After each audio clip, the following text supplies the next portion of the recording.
We talk LA Kings offseason and more with Karo Blikian of the Bannerman podcast in this edition of Locked On LA Kings.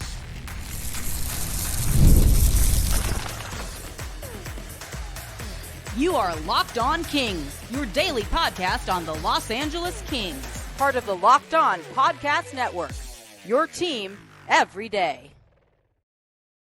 Hey, Kings fans, welcome to Locked On LA Kings, part of the Locked On Podcast Network, your team every day. Thanks for making Locked On LA Kings your first listen every day. We are free and available wherever you get your podcasts. We'd love you to leave us a positive comment on Apple Podcasts if you're a fan of the show. And we're on YouTube. Please like and subscribe if you're enjoying this content. I'm Eddie Garcia, your host of Locked On LA Kings. I've worked in sports media for the past 30 years, 20 plus years at the Fox Sports Radio Network. Also co-host of the Puck Podcast, a weekly NHL review show that's been putting out content for the last 18 years.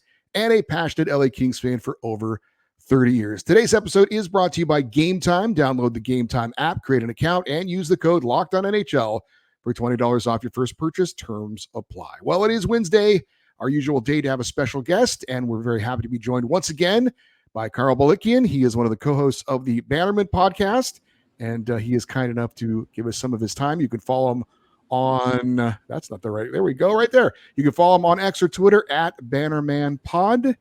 Hey, Karo, how are you? Good, Eddie. How are you? And thank you for having me on again. Doing great, and really glad to have you back on again. So let's start with this. I did an episode on Tuesday where I had 5 questions for the Kings going into next season. I'm going to ask you about 4 here. We'll get to the 5th one in a minute. But just give your opinion on it. It can be as in-depth or not as much as you want. But the first question is, will the Kings' goaltending be better, worse, or about the same as it was last season, this coming season? We know Rittich, we know Copley. I guess ultimately the question is, how confident are you that Darcy Kuemper can be at least as good as Cam Talbot was last year?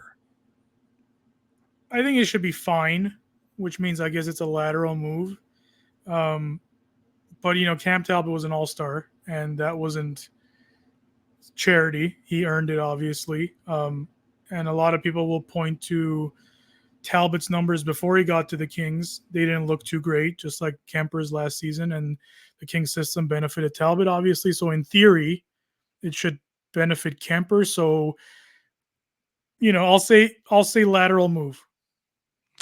Of the young players not named Quinton Byfield, who do you think is most likely to have a standout season this coming year? Brandt Clarke, Alex Laferriere, Akil Thomas, Alex Turcotte, maybe Samuel Fagemo. You could even throw Jordan Spence in there, or if there's anyone else that I didn't list. But is there someone you're looking at that you think this guy might take the next step next season? I think Spence and Clarke jump out to me immediately.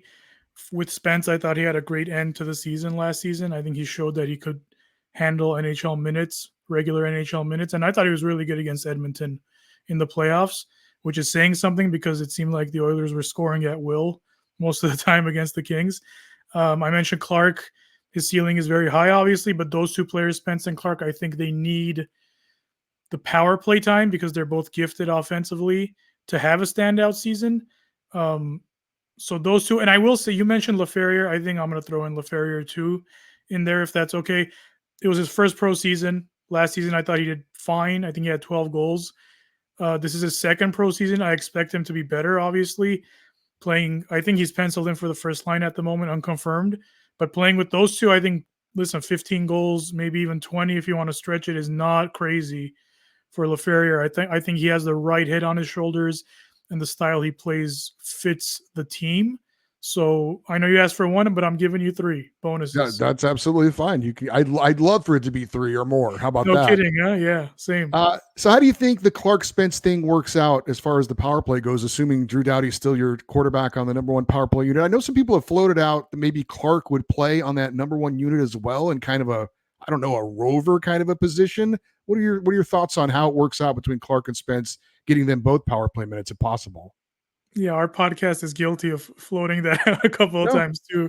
So, you know, I think the first unit is locked, for lack of a better word. I don't want to name everyone, but it's the usual suspects, the 5 top guys you expect. So I think you have to attempt to get both of them onto the second power play. at the very least. Which, listen, these days PP2s on most teams, they get the breadcrumbs, right? These first units are getting a minute 40 now. If you're Edmonton, they're getting the whole 2. Yes. Like, and the Kings, look, the Kings, I think last season, 90 seconds, I think the first unit was getting at least 90 seconds every time. So, and you look at the Kings' second power play, with respect, all due respect to Danault and Moore, I think they're better suited for 5-on-5 play, the style they play. Not saying they can't play power play, but I think it gives you options to at least experiment with Clark on the second unit. And I think it would be a travesty, maybe hyperbole, but it'd be a travesty if Brandt Clark isn't getting power play time. I think Spence is locked in to be the quarterback on PP2. The next step is figuring out where you're going to put Brandt Clark, because I think he absolutely should be on that unit. Last time we spoke, the Arthur Kaliyev situation hadn't been resolved. It still hasn't been resolved. That was before the draft. Maybe thought something could happen at the draft. It didn't. The Kings' depth at forward isn't great. I don't know if a reconciliation is possible between Kaliyev and the team. I certainly don't expect him to take some sort of drastic step and hold out or try and go play in Europe or something like that. Of course, the Kings have his rights. He's still an unsigned RFA. Are you still thinking they're going to move him, or has something changed between now and then? And if it does get resolved, is it going to be before the season, or how do you see this playing out now?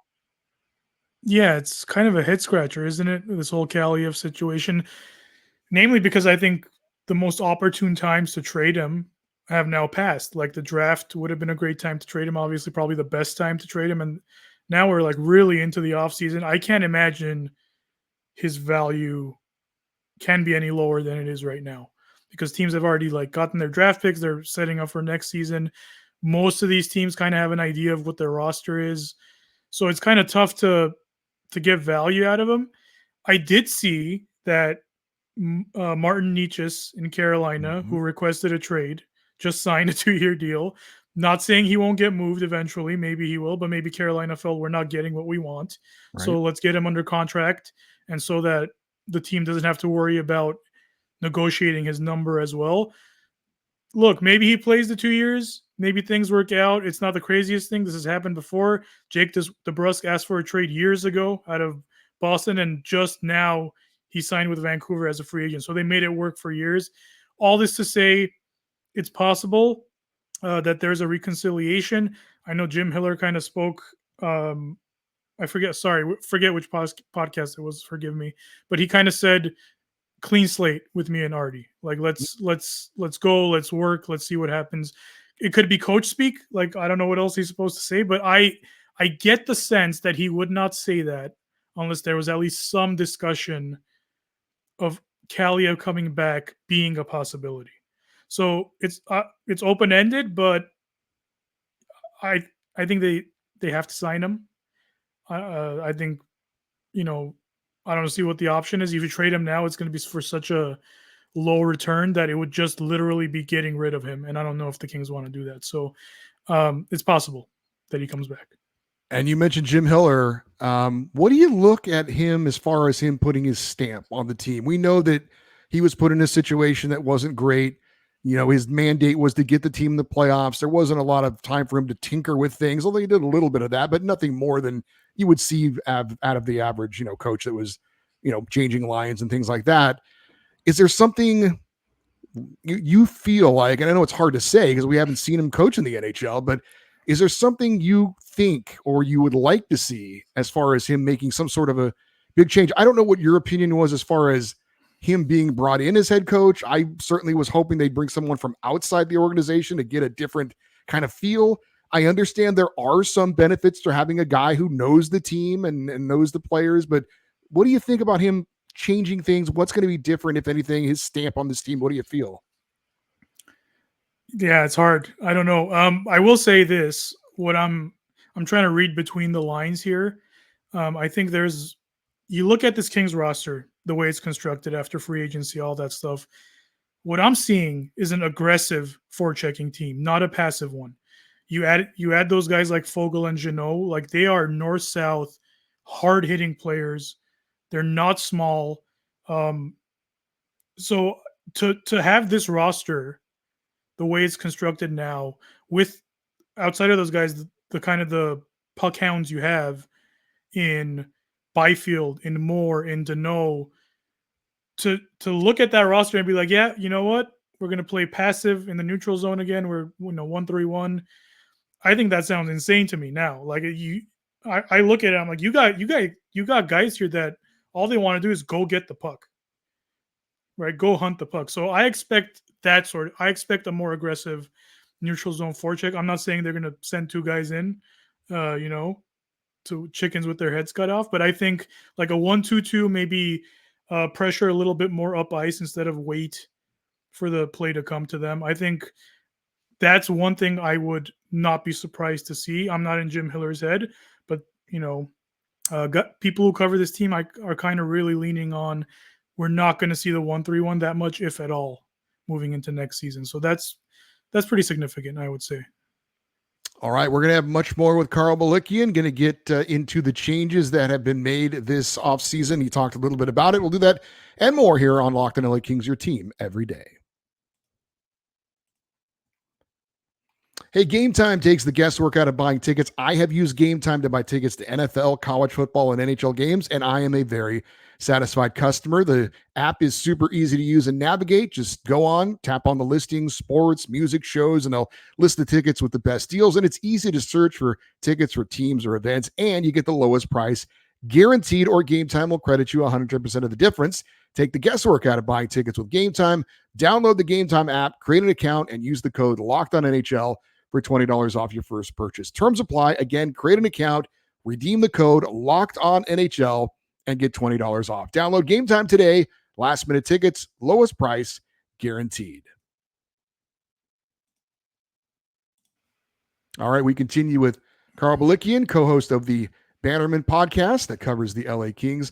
One of the questions I kind of saved because I want to get into him a little bit more is Quinton Byfield. What is his progress going to be like next season? And the last time we spoke, we didn't know that Pierre-Luc Dubois was going to be gone. Certainly it's not officially official, but all signs are to Quinton Byfield moving back to his natural center position. Your thoughts on how that affects his production? Is he ready to take on that added responsibility? And if you play him at center, is it going to be second line center, third line center? Your thoughts on what's going to be a big season for Quinton Byfield? Yeah, the center thing I think has been hinted at for some time. I think the most obvious one was Blake's end of year. I think his end of year availability. But look, all indications are like that his emergence last year made the Kings even more aggressive in moving Dubois or getting off that contract when they had the opportunity. Second line, third line, I don't know. I don't think he's going to be the first line center. Obviously, that's why you didn't ask me about first line, so thanks for that. But look, I think best scenario is whatever line he's on, the lines or line above him do so well that he doesn't feel the pressure to be like the guy right out of the gate, right out of this contract. Because this contract, look, it's his first big money deal, and it's not unusual for a young guy to feel pressure to perform. I think you have to look at him, or at least this season for him, as being kind of a stepping stone season to get more comfortable in that role. I think minutes are what's really going to be important to me instead of what line he's on. He's obviously going to be on the power play. I expect him to be power play one. We talked about the 5 earlier. I expect him to be one of those guys. And penalty kill. I think he is the type of player that competes, and PK is a compete situation first and foremost. So it's something you'll have to do to become what I believe he wants to become, which is a two-way player. And he already has shown great signs that he's going to become one. So I would say just get his minutes right, put him in all situations. Hopefully, if he's on line 2, line 1's doing so well that the Kings never feel the pressure to be like, boy, we got to get Quinton back on that line because it was so working so well, and it's the only way it could work.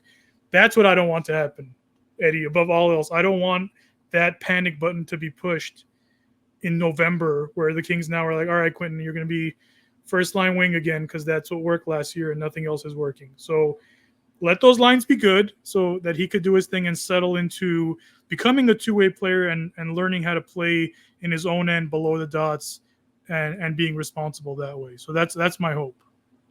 Well, last time we spoke in June, Pierre-Luc Dubois was still on this team, and we had discussed how do you use him properly, things like that. Obviously, that has changed in a big way. So I did want to get your reaction to the trade, and what'd you think when you saw it? I can't imagine anyone that watches, follows, covers this team was not, at the minimum, surprised by that trade. I think last time I was on with you, we kind of talked about, Rob Blake makes these surprise moves that you don't see coming. Even I would never have guessed that would be the surprise move. I think it was stunning. I think maybe it's more stunning that he did it without retaining salary, and it was a 1-for-1 deal. Say what you want about the Kemper contract, it's not great, but it's the lesser of two evils, man. That's just the way it is. And no matter what you think of Rob Blake's offseason, and there are a lot of opinions, I don't think anyone can point to that, at least in a vacuum, and say that wasn't a win for the Kings. So I'm very surprised. That being said, I expect him to do well in Washington. That's my initial expectation, but I expected him to do well in LA too. So we'll see. All I know is I'm glad we don't have to talk about it anymore, Eddie. Honestly, I think everyone who follows, surrounds, covers this team was just at their wits' end with it, and it feels like, I didn't dislike Dubois, but it feels like there's some sort of dark cloud that's been removed, and that's huge going into next season. Yeah, I totally agree with everything you just said. So PLD, not the only departure. Not a surprise, Matt Roy, Victor Arvidsson gone, Carl Grundstrom was traded. And last time we talked, I know you were not in favor of bringing Matt Roy back. I never thought they were going to really do it to begin with, to be honest with you. But I don't think I asked you this question. And I know at the time it would have been a very tough call. And I know the message it would have sent. But I did say I really thought they should have traded him at the deadline. I didn't think he was going to be the key piece to them going deep in the playoffs or not. Not that they would have been a better team without him, obviously, but you just can't let an asset like that walk away for nothing. How did you feel at the time, and kind of looking back on it, how do you feel how it played out? No, I'm with you at the time, and this isn't I don't think you and I are gloating about this. I think it was a pretty common thought that the way the Kings were playing that season, that dip they had in, I believe it was January or December to January, and even coming out of the All-Star break, like they still weren't beating playoff teams. Like they were still struggling with the class of the league. So everything to me pointed to, unfortunately, a season lost. That's how I felt. And on our show, on other shows that I was fortunate enough to be on, I think we were very clear, like, yeah, you trade Matt Roy. I understand the message it would have sent. You're right, Eddie. It's not ideal, but at the same time, like, I thought the writing was on the wall for the team. Going into the playoffs, even, it was the Oilers, and I don't think anyone was too optimistic about that series, but the way the season went, you just could, my feeling was this team didn't have it the way it was built.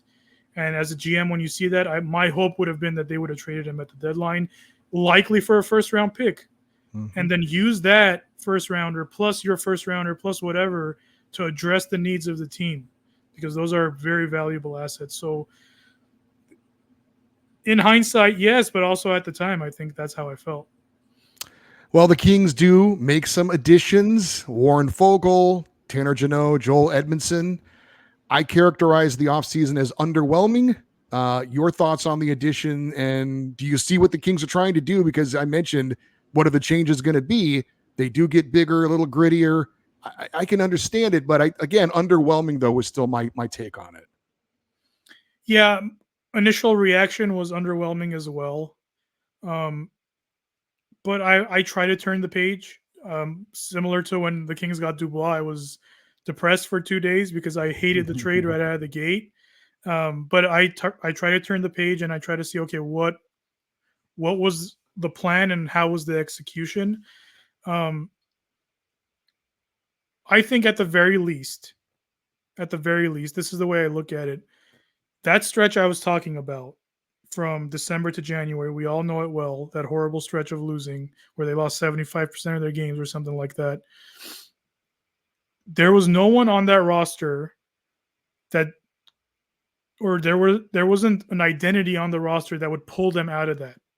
And I think what the Kings have done this summer, at the very least, I'm not saying they're going to even win a round or whatever. I'm not making predictions here, but at the very least, these are the type of players that can have a cascading effect on your bench and on your locker room. And maybe they're the type of players that if you ever get into a situation like that, and you've watched this game long enough, Eddie, you know, when times are good, they're great, but the bad times are coming. Whether it's a 10-game stretch, like the lulls are coming. And does your team have the character to get out of those lulls? And I think last year, clearly they didn't. And I think this year, when I look at this roster, at the very least, I believe that there's enough of that to get the team out of those situations or to drag the team into the fight. And I think that's what they were trying to do. Again, this is from a eagle eye, bird's eye view, whatever you want to call it.